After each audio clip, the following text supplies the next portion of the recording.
it may have also been just fairly well known in Jericho that she was someone who had a lot of information.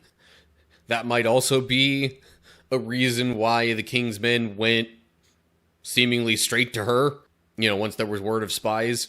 Because she definitely seems like, somebody who is a planner, but also, like, very much in the know. What's up, cool people? My name's Matt. Welcome back to our Bible study. Okay. So now we're looking at Joshua chapter 2. Basically, Joshua's in charge now. He's making sure everybody's ready to cross the Jordan River to go essentially take over and settle in the land of Canaan, aka the Promised Land. And that's kind of all that's happened thus far, at least in the book of Joshua. So, I guess here we go. Joshua chapter 2. Then Joshua secretly sent out 2 spies from the Israelite camp at Acacia Grove. He instructed them, scout out the land on the other side of the Jordan River, especially around Jericho. So the 2 men set out and came to the house of a prostitute named Rahab and stayed there that night. Okay. So, I guess, Joshua just trying to think ahead a little bit and or gather some more information while, giving all the people some time to get ready. Also says, hey, I want to get some more info here, get some intel on, the enemy, or at least on the other people who are over there that we're going to encounter. So he sends a couple of spies. Footnote there just gives the Hebrew name, essentially, for what they're calling Acacia Grove in this. Just different name for the same place, essentially. Okay. So, the spies get to the house of a prostitute. And then we get to verse 2. But someone told the king of Jericho, some Israelites have come here tonight to spy out the land. So the king of Jericho sent orders to Rahab, bring out the men who have come into your house, for they have come here to spy out the whole land. Rahab had hidden the 2 men, but she replied, yes, the men were here earlier, but I didn't know where they were from. They left the town at dusk, as the gates were about to close. I don't know where they went. If you hurry, you could probably catch up with them. Actually, she had taken them up to the roof and hidden them beneath bundles of flax she had laid out. So the king's men went looking for the spies along the road leading to the shallow crossings of the Jordan River. And as soon as the king's men had left, the gate of Jericho was shut. So, word gets to the king. He obviously doesn't like there being, foreign spies. So, and I guess he's actually told that they were in Rahab's house. So, it says he sent orders to Rahab. So, maybe his representatives or whoever went there, told her to bring out the men, and she, essentially just to protect them, lies and says, yeah, they were here earlier, but they've left now. Not sure where they went, but they're gone. Maybe if you go chase after them, you could still catch up. But meanwhile, they're actually hiding at her place, somewhere up on the roof. And then the king's men go after them, or at least go where they supposedly went, according to Rahab. So then, verse 8. Before the spies went to sleep that night, Rahab went up on the roof to talk with them. "I know the Lord has given you this land," she told them. "We are all afraid of you. Everyone in the land is living in terror. For we have heard how the Lord made a dry path for you through the Red Sea when you left Egypt. And we know what you did to Sihon and Og, the two Amorite kings east of the Jordan River, whose people you completely destroyed. No wonder our hearts have melted in fear. No one has the courage to fight after hearing such things. For the Lord your God is the supreme God of the heavens above and the earth below."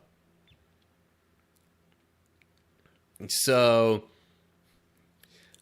I guess, essentially hearing of all the triumphs of the Israelites, Rahab is essentially convinced that,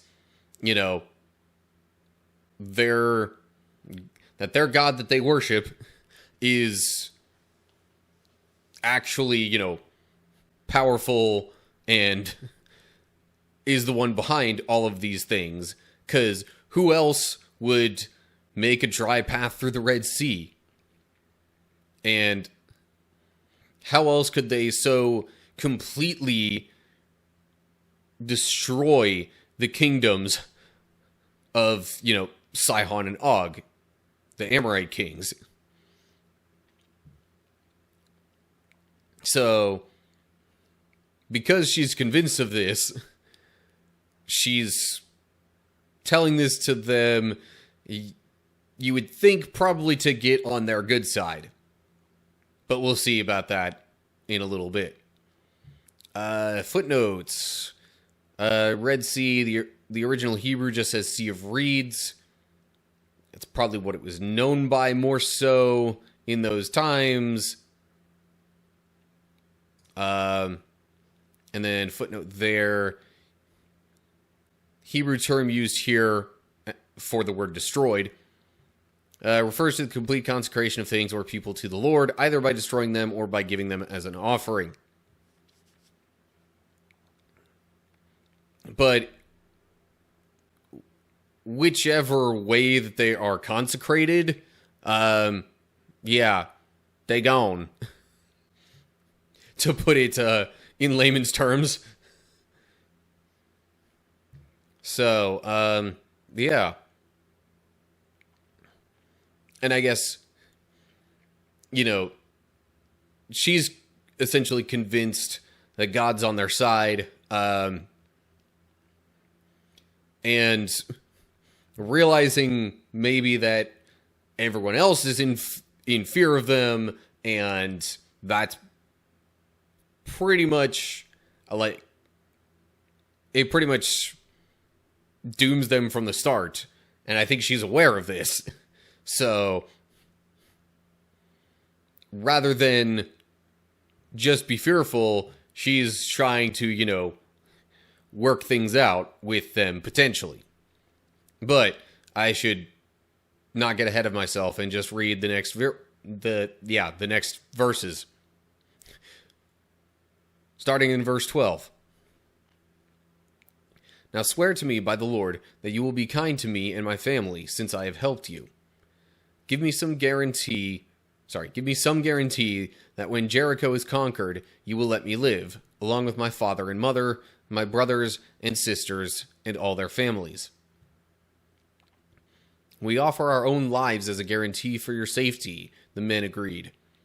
"If you don't betray us, we will keep our promise and be kind to you when the Lord gives us the land." See, there it is. Rahab striking a deal with the spies. Makes you wonder,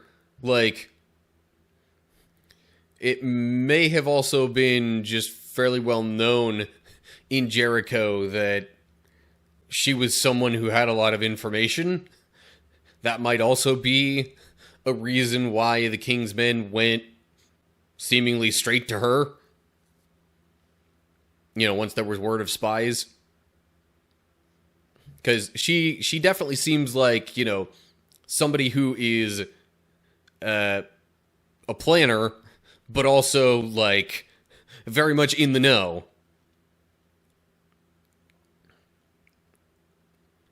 Um, so, she asks to strike a deal with them, and they basically agree, just to essentially keep her and her family safe when, the armies come and take over. Because otherwise, she probably assumes that, rightfully so, their intentions are to just completely destroy everything and everyone in Jericho. So, then verse 15. Then, since Rahab's house was built into the town wall, she let them down by a rope through the window. Escape to the hill country, she told them. Hide there for 3 days from the men searching for you. Then, when they have returned, you can go your way. So, interesting how that's 3 days, the amount of time that Joshua had told the rest of the Israelites to prepare before crossing the Jordan. But yeah, so she lets them out by a rope through her window. It's the way it's worded. Says the town wall, which implies like exterior town wall. That like she would have essentially just let them down, and they'd essentially be outside of the proper kingdom of Jericho. And then, of course, they're supposed to go, away from where the king's men assumed they would have gone. And, after a few days, then make their return. So, yeah, again, Rahab, seeming like a fairly smart person there. Anywho, verse 17. Before they left, the men told her, "We will be bound by the oath we have taken only if you follow these instructions. When we come into the land, you must leave this scarlet rope hanging from the window through which you let us down. And all your family members, your father, mother, brothers, and all your relatives must be here inside the house. If they go out into the street and are killed, it will not be our fault. But if anyone lays a hand on people inside this house, we will accept the responsibility for their death. If you betray us, however, we are not bound by this oath in any way." So, the men essentially tell her to, leave them a sign that, hey, this is the place. Remember me? I'm the one who, made the deal with you. I'm the one you agreed to keep safe. Me and my family. So basically, everybody in here, designated by this rope, keep us safe. And it doesn't outright say how she could potentially betray them, but I'm sure there are multiple possible ways. Like, after they leave, she could essentially talk to some other people in Jericho and get word out to the king that, hey, actually, these spies didn't leave the way that they supposedly did before. They actually went over this way. And other potential ways to betray them. But essentially, if she betrays them and or doesn't follow their instructions, they're not necessarily bound to, upholding this little deal that they've struck with Rahab.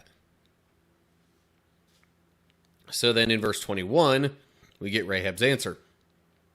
"I accept your terms," she replied. And she sent them on their way, leaving the scarlet rope hanging from the window. The spies went up into the hill country and stayed there 3 days. The men who were chasing them searched everywhere along the road, but they finally returned without success. Then the 2 spies came down from the hill country, crossed the Jordan River, and reported to Joshua all that had happened to them. "The Lord has given us the whole land," they said, "for all the people in the land are terrified of us." Thus ends the chapter. Essentially, things went down as the plan was between Rahab and the spies. And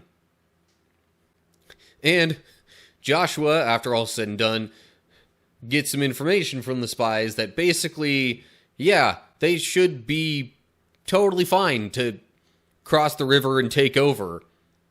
Because the people are scared out of their minds of, God's chosen people. So yeah, suppose that does it for Joshua chapter 2 then. Okay, so I guess while Joshua had the people preparing to cross the Jordan River, he decided to also send some spies to sort of, scope things out, see what they were coming up against. And winds up being like kind of wild goose chase type situation almost between, the king's men, the king of Jericho, his men, and the Israelite spies. But anyway, they make it back partially thanks to Rahab and her sort of protection in hiding them, as well as giving them a quick, stealthy way to get out. And in exchange, they've made an agreement to keep her and her family safe. But that comes later. So yeah, that's kind of Joshua chapter 2 for you. So, as always, like and share. If you enjoyed the video, subscribe to the channel and click the bell if you're on YouTube to get updates when I post new videos. Give me a follow if you see this over on Rumble. Make sure you look down in the description as well to get info on other social media pages and how to find and follow those. And leave comments down below there with any thoughts you have. And yes, I know sometimes I get kind of awkward with, wanting to say stuff, but not actually being able to sort of spit it out. Also, there are times when I want to say more, but then it's like, I don't know if I really need to say more. And then that just kind of makes me pause for a little bit. Anyway, whatever. This is how my brain works. Anywho, before I get on another rambling tangent, that's going to do it for now. Hope you're all doing well. Hopefully I'll see you soon for another video. But whatever the case is, till next time, stay cool, people.